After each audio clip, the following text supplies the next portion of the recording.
आज एक मी पार्सल मागवलं आहे. तर काल पण एक पार्सल मागवलं होतं आणि आज एक पार्सल मागवलं आहे. तर हे पार्सल माझं आहे. खरं मी बाळाच्या नावानं खपवणार आहे. बाळासाठी शॅम्पू मागवला आहे सांगणार आहे मी. तर हे आता येतीलच थोड्या वेळात. आता बघूया त्यांची रिॲक्शन काय आहे ती. चला. A few moments later.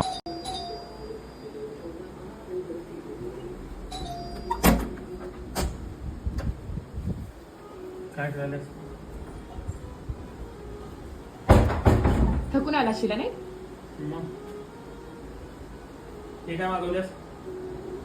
बाळासाठी शॅम्पू. अगं तिच्या डुसकीवर केस तर येतील शॅम्पू मागवायल्यास? खरंच बाळासाठी शॅम्पू मागवलाय. काय तिच्या नावावर आपलं खपवायल्यास?